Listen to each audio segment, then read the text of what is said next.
We got 3, we got 2, we got 1, and we're on. Hey everybody, how you doing today?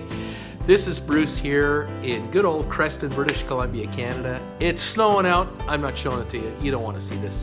You want to see snowfall? Why don't you look at, the news stations? You'll see snow falling. My God.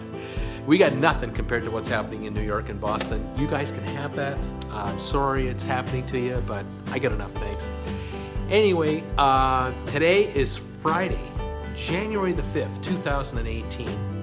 This is daily number 27, 10/27, daily number 27. I can't believe it. And I have to say thanks again to my viewers out there, you folks.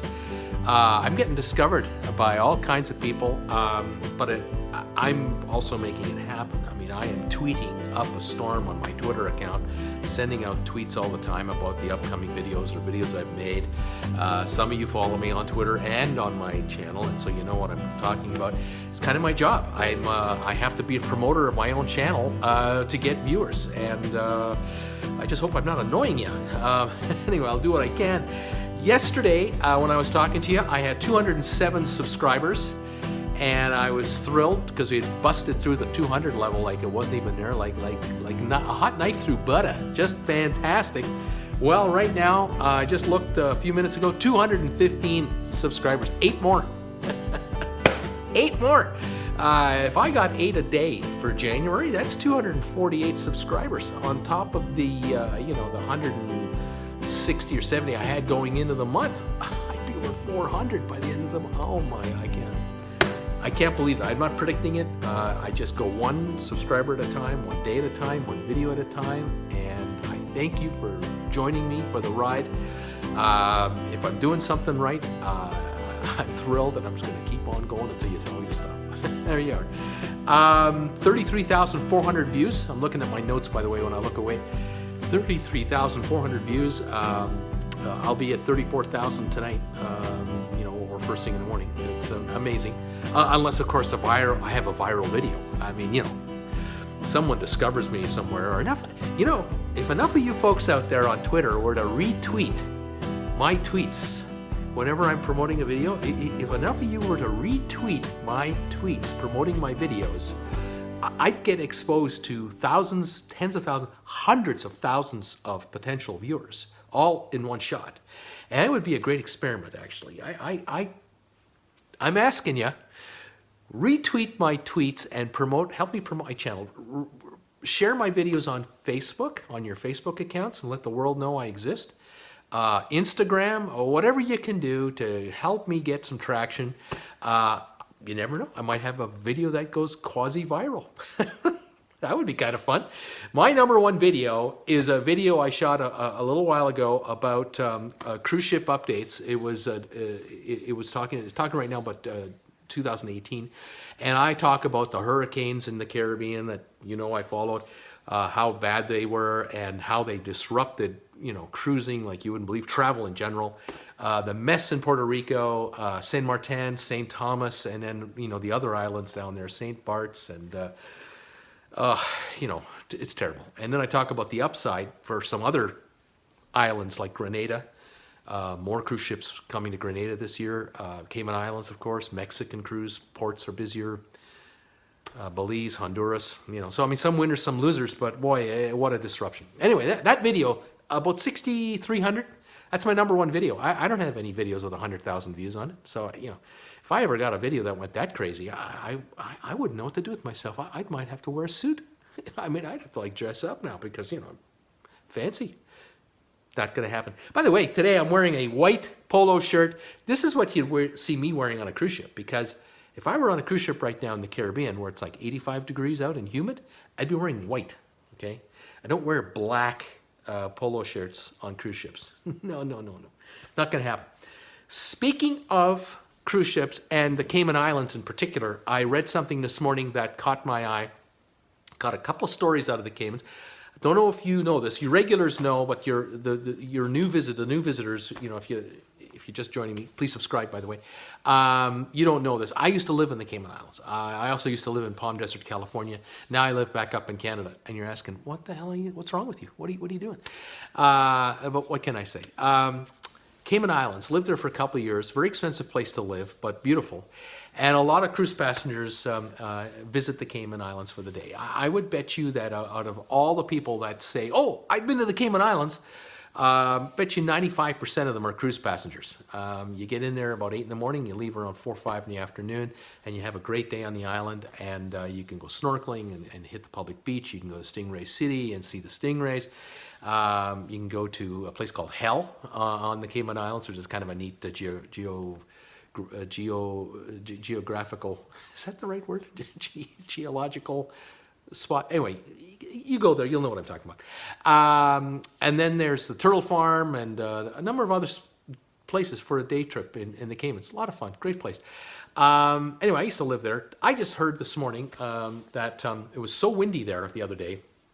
And I don't know if this has anything to do with this storm that now the U.S. has got, but obviously some kind of a system, came through a cold front or weather front or whatever it was. Normally the winds are trade winds that usually head from east over to west. So in North America, we're used to weather coming from the west going to the east.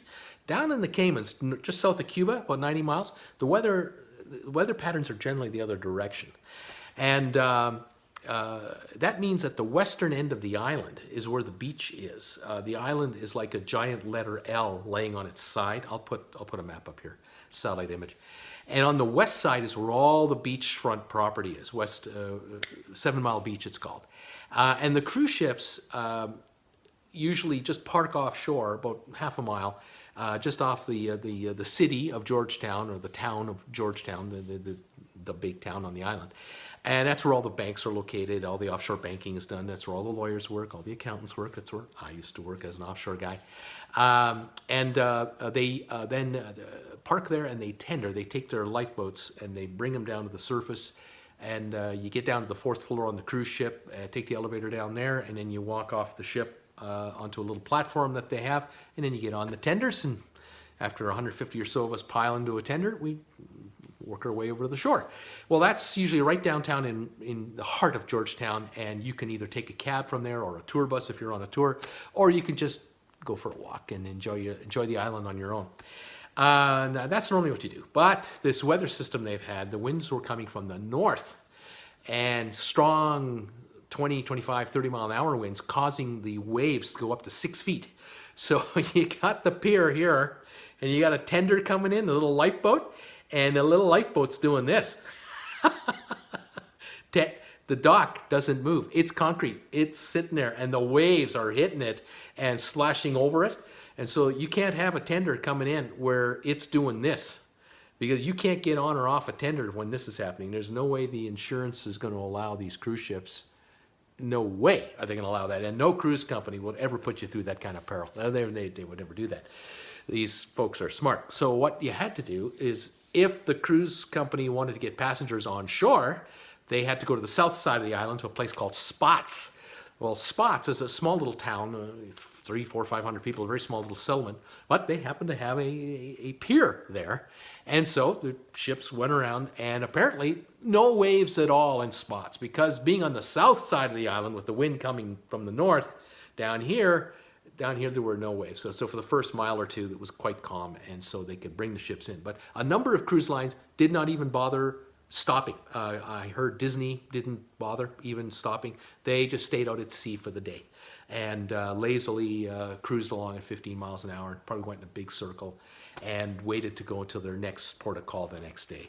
I've heard, that's not unusual, that can happen as well. But a number of cruise lines did want to make a stop, and about 10,000 passengers ended up in Spots. And all the cabs and all the tour buses, don't worry folks, they all came down and picked them up there. Because on the island, there are thousands of people who make their living off of cruise ship passengers with their visits. And so the island is very flexible when it comes to come on down, because the length of the island, just to kind of give you the geographic dimensions, the small part of the island where the beach is, 7 Mile Beach, the L that lays on its side, that's about 10 miles, and then the longest part of the island, the long L-shaped part, that's about 20. So it's like 20 by 10. And so for the bus operators and the taxi cabs to come over there and pick you up and drop you off, no big deal. But for a day visitor, if you're just walking around, well, now you're in spots and there's not a lot to see, but hey, it's a unique place. It's a unique little place, and you grab a cab and head to downtown Georgetown. All the t-shirt shops are there, and Margaritaville is there, and look at the bank buildings, I guess. I don't know. That was an interesting little article. That doesn't happen often, maybe 2 or 3 times a year, not very often. But when the islands get something called a nor'easter, that's when the winds come from the northeast. Oh, it's bad news. Then we got monster waves. So now you can have 15, 20-foot waves and flooding on the island. So the islanders, the waves are spectacular to watch, but they're not fun when they're coming through your front door if you're on a condo on the ground floor. So interesting developments. Second news out of the Cayman Islands I read, and this happens often, not often, but not that infrequently, was the Carnival cruise, the Carnival Dream cruise ship. Had a passenger that became rather ill, and they took care of the passengers best they could on board in the medical facility that they have. They have always a doctor on board and some nursing staff. But the patient needed to be admitted to a hospital for more care, and the closest landmass was Georgetown, Cayman Islands. And this was before the bad storm. And the ship requested and was granted permission to come to within a half a mile where you park the cruise ship.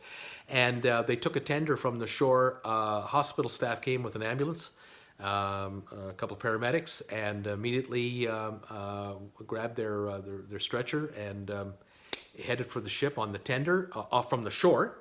And they went right to the ship, and the doctors got the passenger from the medical center right to the platform, and they loaded him on a stretcher right there on the spot and put him on the tender on a stretcher.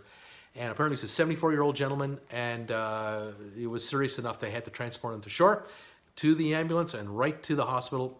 Good news, he's in stable condition. Hopefully he'll recover, and he'll be well taken care of. For those of you who don't know, the Cayman Islands is an island of about 35,000 full-time residents. They get upwards of 5,000 to 20,000 visitors a day from cruise ships. And then, of course, there's the tourist trade. A number of high-end hotels, the Ritz-Carlton, the Westin, they all have some nice resorts there. And so wouldn't be surprising to have 5,000 to 10,000 passengers stay a week at a time, 2 weeks at a time on the island.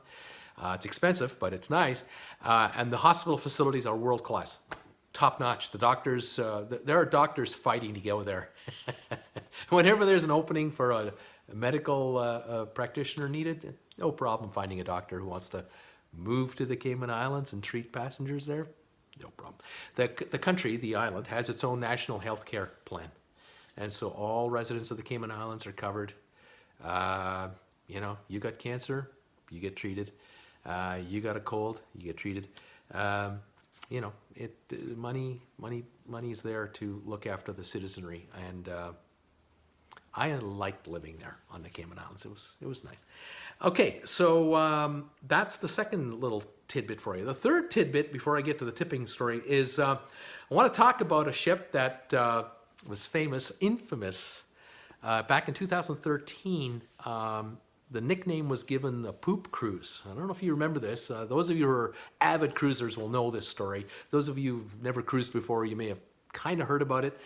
In 2013, the Carnival ship called the Carnival Triumph ran into some problems. They ended up with they had a fire in their engine room. And the fire was so hot and severe, they were able to put it out on shore, on ship. The cruise ship was at sea at the time. I believe it was off the coast of Mexico. And the crew on board, they train all the time. If you're a regular cruiser, you know this. The crew on board these cruise ships, they train all the time for emergency situations, fire being the big one. And they managed to put this fire out. Unfortunately, the generator systems were destroyed or badly damaged. Wiring was destroyed, and they had no electrical power. And without electrical power, you can't power the ship for propulsion, and they couldn't power up the ship for the generator. They couldn't power up the ship for air conditioning. The plumbing didn't work because it also needs power to work, and the ship was what we call dead in the water. And the only electricity they had from emergency battery power was emergency lighting in some of the main hallway areas and on the bridge. So the bridge had radio communication, satellite communication, and immediately could put out a distress signal and get rescued. Unfortunately, for the passengers, it's kind of inconvenient being in 85-degree weather without air conditioning, especially if you're on an inside room. If you got a balcony room, you can at least open the balcony door and let in some air, hopefully, from the outside, or go out to the balcony and hang out there. In the evening, when it went down to the 75, 80-degree temperature range, you could basically, they grabbed their mattresses from inside the room, put them on the balcony, put the chairs and table on the balcony inside the suite, put their mattresses outside and slept outside. And hopefully you didn't have a mosquito problem or a fly problem. And generally you wouldn't, because you're out at sea far enough from shore. But occasionally you'd get a bug. So you'd sleep out there. Or folks were sleeping in the hallways or in the atrium or on the pool deck. And there are photos on the internet over the years that were posted. I'll see if I can find some for you, where they were showing a passenger sleeping on top of the ship at the pool deck, where they took sheets, bedding, and they tied bedding sheets over top to shelter them from sunshine during the day, and they were sitting underneath the sheets on these mattresses. It was a mess. I think it lasted 5 days before they really got rescued. And what of course, the media loved this story. It was a heck of a story. The U.S. Navy had I think an aircraft carrier in the area, so they dispatched it towards the ship, and then they had helicopters take off from the aircraft carrier and ferry water and food to the cruise ship, and they were dropping off sandwiches, something that you can eat cold, because again, the kitchens were out, no power, no food being made. All the food in the refrigerators and freezers spoiled. You got 2,700 passengers on board. You have a problem with the toilets, and that's why they called it the poop cruise, because now it's a sad story, but they had to hand out these bags that they gave the passengers, and the passengers had to put these plastic bags in their toilets, which were dry because there's no water in them.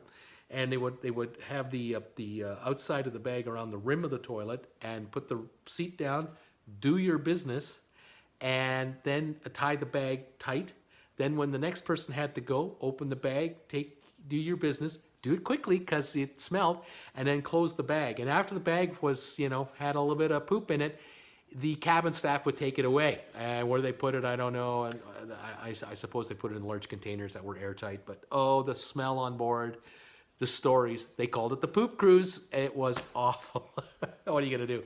Hang on. I'm back. By the way, I stop these videos sometimes because I'm on my smartphone. I can only go about 10-15 minutes and I have to start a new video. Otherwise, I'll never be able to load it up on my computer. The poop cruise. To continue the poop cruise, it was a terrible story. But in the end, a tow tug, a serious size tug vehicle came, grabbed the ship, and from its nose they had tied a chain or a rope, and it towed the ship back to port. And it eventually was towed back to Alabama. And I believe this is off the Mexican coast on the Gulf of Gulf of Mexico side. And they towed it back to Alabama. And then the ship was, of course, retrofitted and relaunched and back in business. This is back in 2013. Okay, so just read a story about the same ship, the Carnival Triumph. It's now based out of New Orleans, and for the last 4 or 5 years, it's been performing just fine. But a little incident occurred. I'm going to put my glasses on so I can read this properly. 2 inspectors from the Centers for Disease Control and Prevention, the CDC they call it, came in to do an inspection of the cruise ship. And they basically inspect the plumbing systems, the refrigeration systems, the kitchens, anything to do with sanitation, they check it out, and it's good to know. All cruise ships go through this, and all ships that ferry passengers, so paying passengers. So I don't care how small you are or how big you are, including mega cruise ships. And wouldn't you know it, the Carnival Triumph failed the CDC scoring. They got a score of 78 out of 100. The passing grade is 86. And they found issues in the kitchen. They found issues in the kitchen. Some of the dishwashing units were not performing properly. They were gunked up. The nozzles were covered up and were defective, and there was debris found. I'm not going to try and gross you out, but there were issues. And they found, I read something about, they found 8 flies. 8 flies in the kitchen area where the yogurt and butter is. Everything thrown out. When that happens, when you have a failing grade, you throw out everything on that ship that, as far as food goes, all the vegetables, all the food, everything out, everything brought in, immediately repair these units, if not replace them. And I can tell you that the technicians probably worked, 48 hours straight to get that ship up and running. If they didn't cancel a cruise, I would have been shocked if they had canceled a cruise. And the folks at Carnival, they take this real serious. They immediately requested another inspection. I mean, they were ready within a day or two, and they immediately called the CDC back for another inspection to obviously get a passing grade. I don't know if that's happened. I'm sure it has, but the media only covers half the story. The poop cruise story, right? Anyway, I did take a look at the kind of cruises you can get out of this cruise, and I would bet you right now this is the cleanest ship in the fleet. It is the cleanest ship in the fleet. Wouldn't be a bad idea to look at this place. Anyway, this cruise ship, you can get 4- and 5-day cruises in the Caribbean. And I looked at balcony rates, and 90 to 110 bucks a night for a balcony, 4 or 5 nights. And you go from New Orleans down to Cozumel, that area, a couple of stops. So you have like a day at sea, a stop, another stop, and then a day at sea and back. And that's what they're doing for the next probably year and a half out of New Orleans. So I'm sure the ship is fine now, but does Carnival need this? No. The CDC people were asked, when's the last time a big cruise liner failed a CDC inspection? And the inspector went, never happened before. I've never heard of one failing an inspection. That's how serious cruise ships take this. We're hearing stories from time to time about people getting this gastro illness on a cruise. Because they don't wash their hands. It only takes one passenger to go to the bathroom and not wash your hands, and touch the handrail, and touch a fork, and touch a table, and brace yourself against a wall, and someone else touches it, and we spread this microorganism that you and I can't see it. It's in a microscope. It happens. But this also happens here in town. Your local McDonald's, your local Subway, your local, I don't care where you go, fancy restaurant in town, these microorganisms are everywhere. We carry them because we carry microorganisms. We're animals. What are you going to do? Anyway, I did hear about another ship out of Australia. 200 passengers got ill. But that's out of 3,800 or 4,000. Very small number. But it does happen from time to time. And cruise ships fight this like you cannot believe. And they don't need this kind of press. But it makes for great press. Now, the last thing I'll talk to you about is tipping, because I'm getting reactions from you, the viewers, which I love. Love your comments. Love it when you correct me when I'm wrong, by the way. If you like this video, give me a thumbs up. Please subscribe.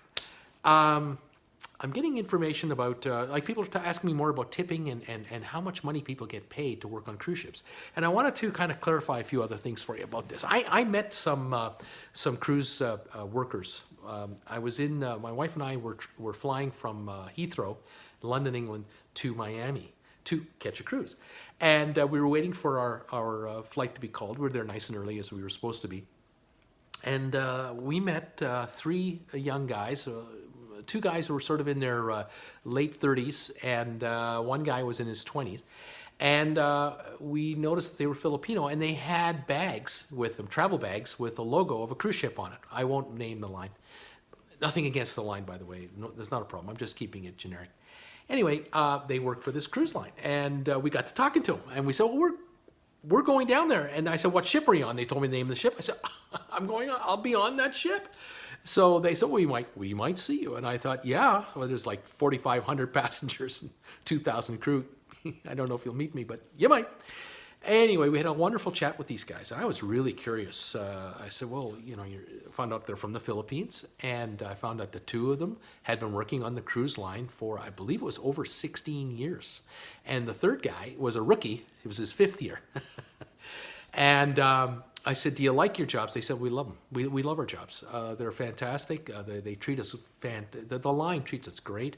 We love our coworkers on the ship. We all speak, we're all from the same country, so we speak Filipino. The meals down below, when they have dinner, they have their native food. They don't have to eat what we consider our kind of food, North American fare, They'll, of course, have it once in a while, but they love the fact that it's kind of like a home away from home for them. So they've got hundreds of fellow employees on the ship in various departments on the ship that are from their country and of their culture. And I then kind of got around to the money. I wanted to know, because I'm a numbers guy, and I was curious, how well are you doing? And so I asked the 16-year veterans, I said, you like your work, you're happy you're with the company, are you making a decent living? And they said, it's okay. We get free room and board, of course, on ship, and medical, and you name it. And we send money home every month to our families. And the two gentlemen who had been working for 16 years, they have kids, which go to a nice schools for the Philippines. They go to a nice school. They have a car. They have a middle class lifestyle at home, and they wouldn't give this job up for anything. They love it. I did kind of find out they make about $1,000 US after all their deductions and stuff clear, and they send virtually all of it home, and that goes a long way in the Philippines. The third guy, the 5-year guy, his dream was he wanted to work about 10 years, and he hoped to be able to save enough. He was saving money, and he was hoping to save enough to open his own restaurant and be his own, restaurateur. And I did talk to the other two fellows about, their hopes and aspirations, and they were hoping that they could move into the management level. They were taking training courses to upgrade themselves, and I thought, oh, this is great. It's smart for the cruise line to take your loyalist, hardworking employees and find out, if they're cut out for it. And after 2 or 3 years, you'll know after 2 or 3 weeks in most cases, but after a few years, these workers are consistent, and they just, they just give 110%. These gentlemen are going to become shift supervisors. They're going to become managers of, other employees, and they're going to be getting bumped up in the raises, more money.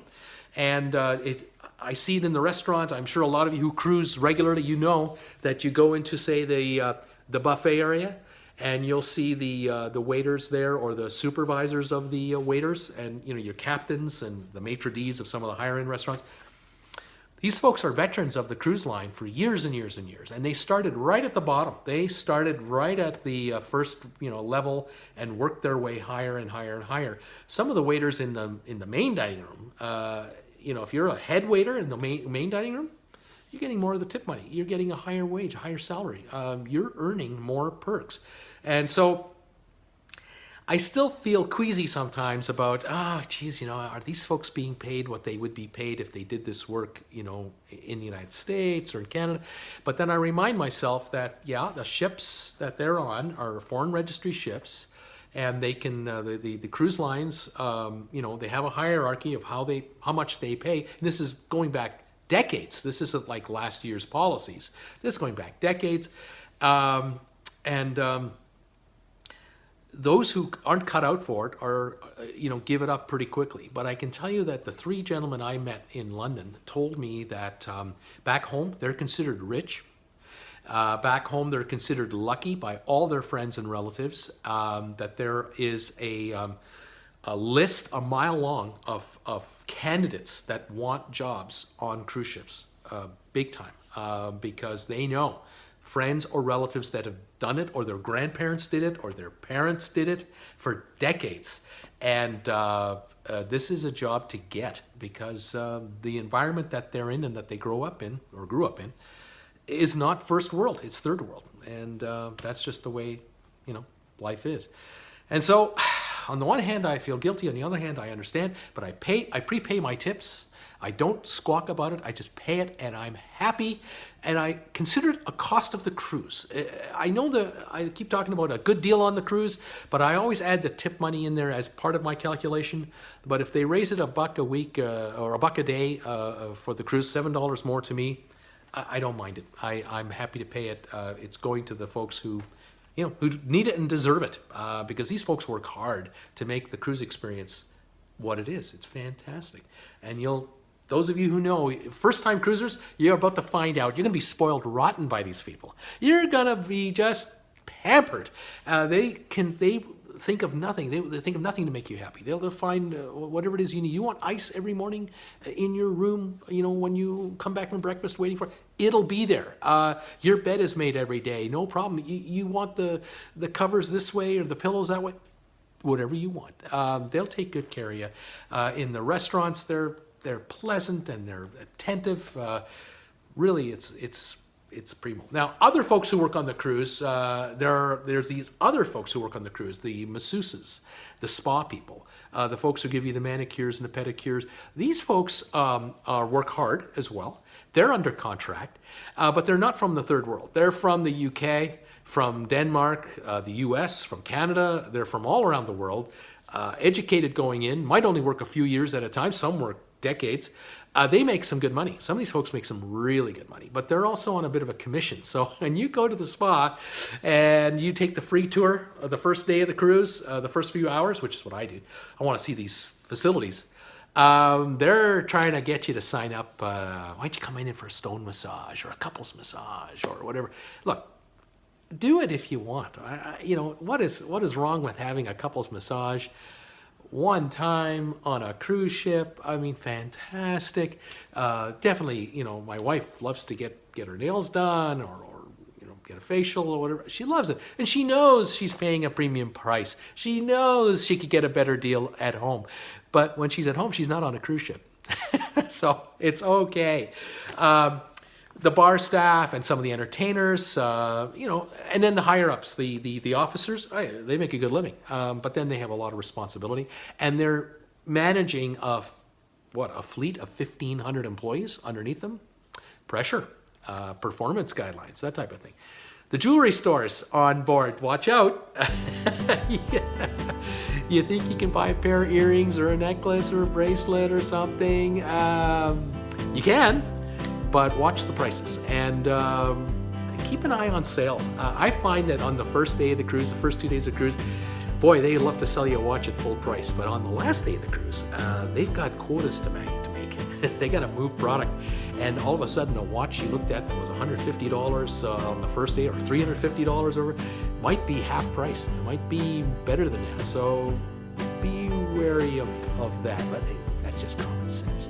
And that's just numbers on the cruise. Anyway, that's it for today. Today was Friday, January the 5th. I'm reading it. It's my 27th daily. I want to thank you folks for watching. This is Friday. I might do a live broadcast tomorrow or Sunday. I'm actually thinking of going live. I'm trying it. I'm terrified of it. I'm not afraid to talk to you folks. It's the logistics and the technical that I'm afraid of, and I don't want to screw it up. So I might try a daily tomorrow afternoon, a live, and see how it goes. You can watch it Sunday or Monday on my channel. It doesn't matter whether you catch it live or not. But thanks for watching today. If you like what I'm doing, give me a thumbs up. If you really like what I'm doing, please subscribe to my channel. Join my little army of 215 and counting. Welcome all you newbies. This is fantastic. I will see you next time. This is Bruce with Traveling with Bruce saying, see you later.